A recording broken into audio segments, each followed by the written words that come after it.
मैं शुरू करूंगी 3, 2, 1। कृण्वन्तो विश्वम आर्यम। मैं आर्य बेटी बोल रही हूं उन ज्वालाओं की कोख से जहां रग रग में लहू नहीं। वेदों की ज्वाला बहती थी शोक से, धर्मो रक्षति रक्षतः। ये नारा बना अस्त्र हमारा, जो अधर्म चेष्टा के सम्मुख आया। बना वो भस्म संहारी ज्वाला हमारा, ना झुके ना बिके ना रुके।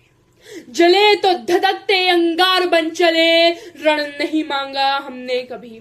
रण नहीं मांगा हमने कभी, पर ललकारा तो संहार बन चले। और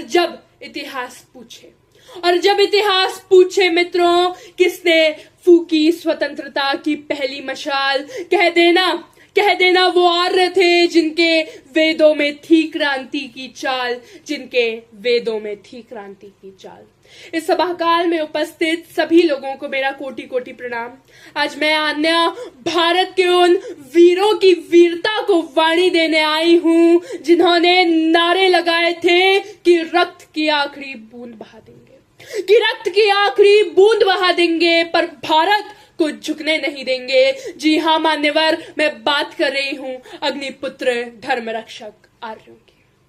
उस दौर भारत सिर्फ अंग्रेजों की बंदूकों से नहीं, बल्कि स्वयं की परछाइयों से भी जूझ रहा था। एक और था अंग्रेजी साम्राज्य, जो व्यापार की चादर ओढ़े लूट की तलवार लेकर आया था। क्योंकि रेलगाड़ियां चली तो सही, पर पटरियों पर दौड़ता भारत छोड़ गई। यत्र नार्यास्तु पूज्यन्ते रमन्ते तत्र देवताः।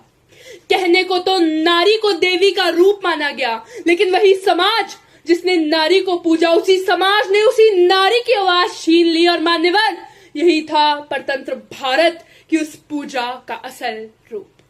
10 अप्रैल 1875 यह कोई साधारण दिन नहीं मित्रों, यही वो दिन था जब स्वामी दयानंद सरस्वती जी ने आर्य समाज की स्थापना की। उस घोर अंधकार को चीरने के लिए, जहां धर्म की आड़ में अज्ञान और छल फैलाया जा रहा था। और उसी दिन भारत की माटी ने ऐसे वीरों को जन्म दिया, ऐसे योद्धाओं को जन्म दिया, जिनकी रगों में रक्त नहीं, विद्रोह बहता था।